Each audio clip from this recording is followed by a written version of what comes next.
Mga mahal kong panauhin, halina't pumunta tayo sa pag. Handa na ang pagkain.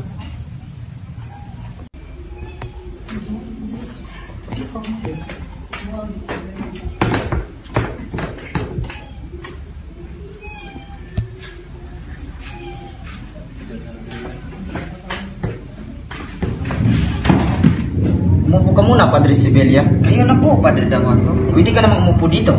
Kung ganon, uupo na lang ako.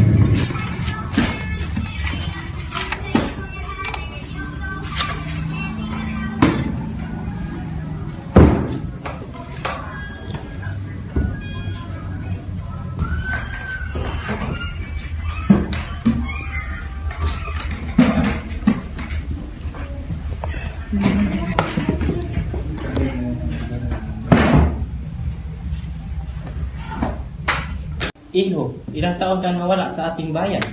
7 taon po, Ginoo. Sa iyong 7 taon sa Europa, malamang nakalimutan mo na ang ating bayan. Ang totoo po niyan parang ang aking bayan ang tila nakalimot sa akin. Lagi kong iniisip ang aking bayan kahit na ako'y malayo. Totoo ba yan, hombre? Opo, Doña Victorina. Kahit kailanman di ako nakalimot sa aking bayan. Sa mga bansang napuntahan mo, ano para sa iyo ang pinakamaganda at tumatak sa iyong isipan? Patawarin mo ako, Ginoo, ngunit bukod sa inang Espanya ay wala na akong naibigan pa kundi ang ating bansa. Pagkatapos kasi mabasa at mapag-aralan ng kasaysayan at kultura ng ating bansa ay nakakalimutan ko na ang maganda kong naalala sa bayang iyon. Kung gayon, isa kang bulag na hangaliyo. Bakit ka pa nagsasayang ng pera sa pagpunta mo ng Europa kung wala ka naman nagustuhan?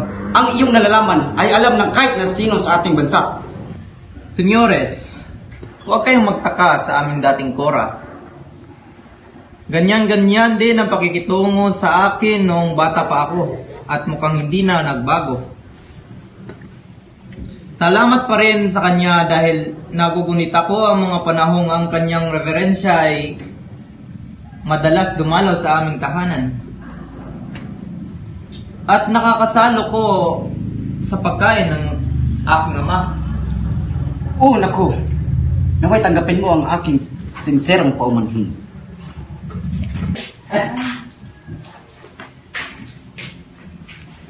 Senyores, Kapitan Tiago, kababalik ko lamang sa Europa kaya't naway maintindihan ninyo na kailangan ko agad na lumisan. Pupunta ako sa San Diego. Sa makalawa, para sa Todos Los Santos.